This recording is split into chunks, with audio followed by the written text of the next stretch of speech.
ನಿಮ್ಮ ಸಮಸ್ಯೆಗಳಿಗೆ ಏನೇ ಇದ್ರೂ ಪೊಲೀಸ್ ಠಾಣೆಗೆ ಬನ್ನಿ ಅಂತಾನೆ ಹೇಳಿದ್ರು.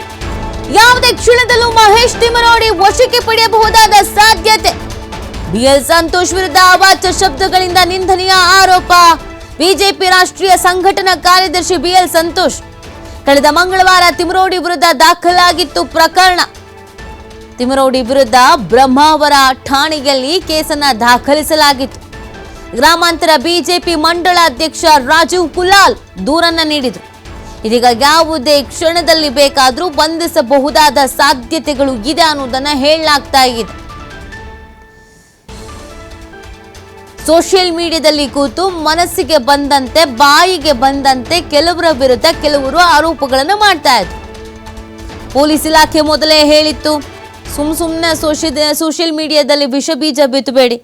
ನಿಮಗೇನೋ ಸಮಸ್ಯೆ ಇದೆ ಅಥವಾ ಯಾರೋ ಮೇಲೆ ಅನುಮಾನ ಇದೆ ಅಥವಾ ಏನೋ ಪ್ರಕರಣ ದಾಖಲಿಸಬೇಕು ಅನ್ನೋ ದಯವಿಟ್ಟು ಪೊಲೀಸ್ ಸ್ಟೇಷನಿಗೆ ಬನ್ನಿ. ಅದನ್ನು ಹೊರತುಪಡಿಸಿ ಸಮಾಜದ ನೆಮ್ಮದಿ ಹಾಳು ಮಾಡೋ ಕೆಲಸವನ್ನು ಮಾಡಬೇಡಿ ಅಂತ ಈ ಪ್ರಕರಣ ದಾಖಲಾಗಿದೆ. ಯಾವುದೇ ಕ್ಷಣದಲ್ಲಿ ಬೇಕಾದರೂ ವಶಕ್ಕೆ ಪಡೆದುಕೊಳ್ಳಬಹುದಾದ ಸಾಧ್ಯತೆ ಇದೆ. ತಿಮರೋಡಿ ವಿರುದ್ಧ ಬ್ರಹ್ಮಾವರದಲ್ಲಿ ಪ್ರಕರಣ ದಾಖಲಾಗಿರೋದು. ಈಗ ಕೆಲವೇ ಕ್ಷಣಗಳಲ್ಲಿ ಏನು ಬೇಕಾದರೂ ಬೆಳವಣಿಗೆಗಳಾಗಬಹುದು ಅನ್ನೋದನ್ನು ಹೇಳಲಾಗ್ತಾ ಇದೆ. ಅಲ್ಲಿನ ದೃಶ್ಯಗಳನ್ನು, ಸ್ಥಳದ ದೃಶ್ಯಗಳನ್ನು ನೀವು ನೋಡ್ತಾ ಇದ್ದೀರಾ. ಉನ್ನತ ಮಟ್ಟದ ಅಧಿಕಾರಿಗಳೇ ಸ್ಥಳಕ್ಕೆ ಹೋಗಿದ್ದಾರೆ. ಮಾತುಕತೆ ನಡೀತಾ ಇದೆ. ಏನಾಗುತ್ತೆ ಈಗ ಅನ್ನೋದು ಪ್ರಶ್ನೆ ಇದೆ. ಇವರನ್ನು ಬಂಧಿಸಬೇಕು ಅಂತ ಸರ್ಕಾರ ಕೂಡ ಆದೇಶ ಕೊಡಲೇಬೇಕು ಅಂತ ಪಟ್ಟು ಹಿಡಿಯಲಾಗಿತ್ತು ಬಿಜೆಪಿಗರು ಕೂಡ. ಯಾಕಂದರೆ ಮಾತಾಡ್ತಾ ಏನೇನೋ ಮಾತಾಡ್ಬಿಡ್ತಾ ಇದ್ದಾರೆ. ಇಂಥವ್ರನ್ನೆಲ್ಲ ಫಸ್ಟು ಕಡಿವಾಣ ಹಾಕಿ ಅಂತ. ಈ ಬಗ್ಗೆ ಮತ್ತಷ್ಟು ಮಾಹಿತಿ ನೀಡ್ತಾರೆ ನಮ್ಮ ಪ್ರತಿನಿಧಿ ಆದಿತ್ಯ. ಕ್ಷಣಕ್ಕೊಂದು ಡೆವಲಪ್ಮೆಂಟ್. ಇದೀಗ ಮಹೇಶ್ ಶೆಟ್ಟಿ ವಿರುದ್ಧ ದೂರು ದಾಖಲಾಗಿದೆ. ಪೊಲೀಸರು ಸ್ಥಳಕ್ಕೆ ಹೋಗಿದ್ದಾರೆ. ಸದ್ಯದ ಪರಿಸ್ಥಿತಿ ವಶಕ್ಕೆ ಪಡ್ಕೊಳ್ತಾರಾ? ನೀತಿ ಹೌದು, ಇವತ್ತು ಮಹೇಶ್ ಶೆಟ್ಟಿ ತಿಮರೋಡಿಯನ್ನು ಪೊಲೀಸರು ವಶಕ್ಕೆ ಪಡೆಯುವಂತಹ ಲಕ್ಷಣಗಳು ಕಾಣಿಸ್ತಾ ಇದೆ. ಯಾಕಂದ್ರೆ ಮೊನ್ನೆ ಬ್ರಹ್ಮಾವರ ಪೊಲೀಸ್ ಠಾಣೆಯಲ್ಲಿ ದಾಖಲಾಗಿದ್ದಂತ ಒಂದು ಪ್ರಕರಣ, ಮಂಗಳವಾರದಂದು ಪ್ರಕರಣ ದಾಖಲಾಗಿತ್ತು. ಫೇಸ್ಬುಕ್ ಪೇಜ್ ನಲ್ಲಿ ಬಿಎಲ್ ಸಂತೋಷ್ ವಿರುದ್ಧ ಅವಾಚ್ಯ ಶಬ್ದಗಳಿಂದ ನಿಂದನೆ ಮಾಡಿದ್ದಾರೆ ಅನ್ನುವಂತಹ ಒಂದು ಆರೋಪವನ್ನ ಕೂಡ ಮಾಡಲಾಗಿತ್ತು. ಹಿಂದೂ ಧರ್ಮದ ನಾಯಕನನ್ನ ನಿಂದನೆ ಮಾಡಿದ್ದಾರೆ, ಧರ್ಮ ಸಮುದಾಯಗಳ ನಡುವೆ ವೈಮನಸ್ಸಿನ ಹೇಳಿಕೆಯನ್ನ ನೀಡಿದ್ದಾರೆ ಅಂತ ಅವರ ವಿರುದ್ಧ ದೂರನ್ನ ನೀಡಲಾಗಿತ್ತು. ಬ್ರಹ್ಮಾವರ ಪೊಲೀಸ್ ಠಾಣೆಯಲ್ಲಿ ದೂರು ನೀಡಲಾಗಿತ್ತು. ಗ್ರಾಮಾಂತರ ಬಿಜೆಪಿ ಮಂಡಲ ಅಧ್ಯಕ್ಷ ರಾಜೀವ್ ಕುಲಾಲ್ ಎಂಬುವರು ದೂರನ್ನ ನೀಡಿದ್ರು.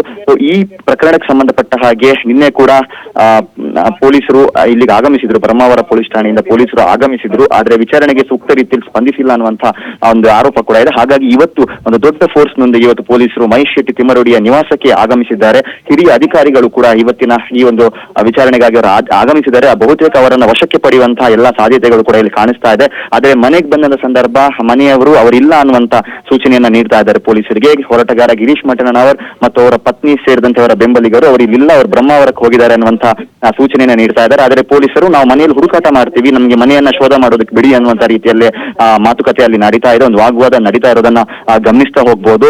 ಆದ್ರೂ ಈವರೆಗೂ ಮಹೇಶ್ ಶೆಟ್ಟಿ ತಿಮರೋಡಿ ಅವರ ಪರವಾಗಿರುವಂತಹ ವಕೀಲರು ಸರ್ಚ್ ವಾರೆಂಟ್ ಇಲ್ಲದೆ ನೀವು ಯಾವ ತರ ಅವರನ್ನ ಈ ಮನೆಯನ್ನ ಶೋಧ ಮಾಡ್ತೀರಾ ಅನ್ನುವಂತ ರೀತಿಯಲ್ಲೂ ಕೂಡ ಕೇಳ್ತಾ ಇದ್ದಾರೆ. ಆದ್ರೆ ಪೊಲೀಸರು ನಾವು ಕೇವಲ ಅವ್ರನ್ನ ವಿಚಾರಣೆಗೋಸ್ಕರ ಮಾತ್ರ ಬಂದಿದ್ದೀವಿ ಅಂತ ಹೇಳಿದ್ರು ಕೂಡ ಮನೆಯವರು ಪಟ್ಟು ಬಿಡ್ತಾ ಇಲ್ಲ. ಅಂದ್ರೆ ಅವ್ರು ಹೇಳ್ತಾ ಇರೋದು ನೀವು ಕೇವಲ ಅರೆಸ್ಟ್ ಮಾಡೋದಿಲ್ಲ, ಖಾಲಿ ಹೇಳಿಕೆ ಪಡೆಯೋದಕ್ಕೆ ಮಾತ್ರ ಬಂದಿದ್ದೀರಾ ಅಂತ ನಮ್ಗೆ ಲಿಖಿತವಾಗಿ ಹೇಳಿಕೆ ಕೊಡಿ, ಆ ಬಳಿಕ ನಾವೇ ಅವರನ್ನ ನಿಮ್ಮ ಹತ್ರ ಕರ್ಕೊಂಡ್ ಬರ್ತೀವಿ, 10 ನಿಮಿಷದೊಳಗೆ ನಾವೇ ಕರ್ಕೊಂಡ್ ಬರ್ತೀವಿ, ನೀವು ಅರೆಸ್ಟ್ ಮಾಡಲ್ಲ ಅಂತ ನಮ್ಗೆ ಭರವಸೆಯನ್ನ ನೀಡಿ, ಹೇಳಿಕೆಯನ್ನ ನೀಡಿ ಅನ್ನುವಂತ ರೀತಿಯಲ್ಲೂ ಕೂಡ ಮಾತುಕತೆ ನಡೀತಾ ಇದೆ. ಆದ್ರೆ ಪೊಲೀಸರು ಇದಕ್ಕೆ ತಯಾರಿಲ್ಲ. ಎಲ್ಲವನ್ನ ನೋಡಿದ ಸಂದರ್ಭ ಮಹೇಶ್ ಶೆಟ್ಟಿ ತಿಮರೋಡಿ ಅವರ ಬಂಧನವಾಗುವಂತಹ ಲಕ್ಷಣಗಳು ಅಥವಾ ಅವರನ್ನ ವಶಕ್ಕೆ ಪಡೆಯುವಂತಹ ಸಾಧ್ಯತೆಗಳು ಹೆಚ್ಚಾಗಿ ಕಾಣಿಸ್ತಾ ಇದೆ. ಸಾಮಾನ್ಯವಾಗಿ ಒಂದು ವಿಚಾರಣೆಗೆ ಬರೋದಾದ್ರೆ ಇಷ್ಟು ಪೊಲೀಸ್ ಫೋರ್ಸ್ ಅನ್ನ ನಿಯೋಜನೆ ಮಾಡಿಕೊಂಡು ಬರೋದಿಲ್ಲ. ಆದ್ರೆ ಸಾಕಷ್ಟು ಪೊಲೀಸ್ ಸಿಬ್ಬಂದಿಗಳು ಸೇರಿದಂತೆ ಎಲ್ಲ ಕೆಲಸದ ಅಧಿಕಾರಿಗಳ ಜೊತೆಗೆ ಉಡುಪಿಯ ಜಿಲ್ಲಾ ಪೊಲೀಸ್ ಹಿರಿಯ ಅಧಿಕಾರಿಗಳಿಗೆ ಈ ಸ್ಪಾಟಿಗೆ ಬಂದಿದ್ದಾರೆ. ಸಾಕಷ್ಟು ವಾಹನಗಳು ಇಲ್ಲಿದೆ. ಸುಮಾರು 7ರಿಂದ 8 ವಾಹನಗಳಲ್ಲಿ ಪೊಲೀಸರು ಬಂದಿರೋದು ಅನೇಕ ಅನುಮಾನಗಳಿಗೆ ಕಾರಣವಾಗಿತ್ತು. ಅದಕ್ಕೆ ಪೂರಕವಾಗಿ ಆ ವಾಹನಗಳೆಲ್ಲವೂ ಕೂಡ ಬೆಳ್ತಂಗಡಿಯ ಪೊಲೀಸ್ ಕಚೇರಿಯಿಂದ ನೇರವಾಗಿ ಉಜಿರೆಯ ತಿಮರೋಡಿಯಲ್ಲಿರುವಂತಹ ಮಹೇಶ್ ಶೆಟ್ಟಿ ತಿಮರೋಡಿ ಅವರ ನಿವಾಸಕ್ಕೆ ಬಂದಿರೋದು. ಈಗಲೂ ಕೂಡ ಮಾತುಕತೆ ನಡೀತಾ ಇದೆ. ವಕೀಲರು ಯಾವುದೇ ಕಾರಣಕ್ಕೂ ನಿಮ್ಗೆ ಅಂದ್ರೆ ಸರ್ಚ್ ಮನೆಯಲ್ಲಿ ಶೋಧ ಮಾಡೋದಕ್ಕೆ ಬಿಡೋದಿಲ್ಲ ಅಂತ ಹೇಳ್ತಾ ಇದ್ದಾರೆ. ಹಾಗಾಗಿ ಪೊಲೀಸರು ಮನವಿ ಮಾಡ್ತಾ ಇದ್ದಾರೆ. ಮುಂದಕ್ಕೆ ಇದು ಯಾವ ಸ್ವರೂಪವನ್ನ ಪಡೆದುಕೊಳ್ಳುತ್ತೆ ನೋಡ್ಬೇಕಾಗಿದೆ. ಇಲ್ಲಿ ಆಗ್ತಾ ಇರುವಂತಹ ಬೆಳವಣಿಗೆಯನ್ನ ನೋಡಿದ್ರೆ ಇವತ್ತು ವಶಕ್ಕೆ ಪಡೆದೇ ಸಿದ್ಧ ಅನ್ನುವಂಥ ರೀತಿಯಲ್ಲಿ ಪೊಲೀಸರು ಬಂದಿರುವಂತಹ ಸಾಧ್ಯತೆ ಇದೆ. ಇನ್ ಕೇಸ್ ಅವರು ಮನೆಯಲ್ಲಿ ಹುಡುಕಾಟವನ್ನ ನಡೆಸೋಕೆ ಬಿಡ್ಲಿಲ್ಲ ಆದರೆ ಪೊಲೀಸರೇ ಮುಂದೆ ಹೋಗಿ ಹುಡುಕಾಟ ಮಾಡುವಂತ ಸಾಧ್ಯತೆಗಳು ಕೂಡ ಇದೆ. ಸಾಕಷ್ಟು ಒಂದು ವಾಗ್ವಾದಗಳು ನಡೀತಾ ಇದೆ. ಪ್ರಮುಖವಾಗಿ ಎಲ್ಲ ಹೋರಾಟಗಾರರು ಕೂಡ ಇಲ್ಲೇ ಇದ್ದಾರೆ ಮತ್ತು ಮಹೇಶ್ ಶೆಟ್ಟಿ ತಿಮರೋಡಿಯ ಬೆಂಬಲಿಗರು ಕೂಡ ಒಬ್ಬೊಬ್ಬರಾಗಿ ಬಂದು ಇಲ್ಲಿಗೆ ಆಗಮಿಸ್ತಾ ಇದ್ದಾರೆ. ಒಂದು ಹೈಡ್ರಾಮವಾಗುವಂತಹ ಎಲ್ಲ ಲಕ್ಷಣಗಳು ಕೂಡ ಇದೆ. ಹಾಗಾಗಿ ಉಡುಪಿ ಜಿಲ್ಲಾ ಪೊಲೀಸರು ಇದನ್ನ ಯಾವ ತರಹ ನಿಭಾಯಿಸ್ತಾರೆ ಅನ್ನೋದನ್ನ ನೋಡ್ಬೇಕಾಗಿದೆ. ನೀತಿ ಆದಿತ್ಯ, ಇನ್ನೊಂದು ಈ ಪ್ರಕರಣದಲ್ಲಿ ಸೋಷಿಯಲ್ ಮೀಡಿಯಾದಲ್ಲಿ ಕೂತು ಮಾತಾಡಿದ್ದು, ಅವಾಚ್ಯ ಶಬ್ದಗಳಿಂದ ನಿಂದಿಸಿದ್ದು, ಏಕವಚನದಲ್ಲಿ ಮಾತಾಡಿದ್ದು ಇದು ಬಹಳಷ್ಟು ಇದೆ. ಮೊದಲಿಂದಲೂ ಇತ್ತು ಸೋಷಿಯಲ್ ಮೀಡಿಯಾದ ಮೇಲೆ ನಿಗಾ ಇಡಬೇಕು ಅಂತ. ಇದೀಗ ಒಂದು ವೇಳೆ ಇವರನ್ನ ವಶಕ್ಕೆ ಪಡೆದಿದ್ದೇ ಆಗಿದ್ದಲ್ಲಿ, ಮಹೇಶ್ ಶೆಟ್ಟಿ ಅವರನ್ನ ಏನಾದರೂ ಕರ್ಕೊಂಡು ಹೋದ್ರು ಅಂತ ಹೇಳಿದ್ರೆ ಇನ್ನೊಂದು ಹಂತದ ಹೋರಾಟ ಅಥವಾ ಇನ್ನೊಂದು ಹಂತದ ಹೈಡ್ರಾಮಾಗಳು ಶುರು ಆಗತ್ತೆ ಹಾಗಿದ್ರೆ ಆದಿತ್ಯ?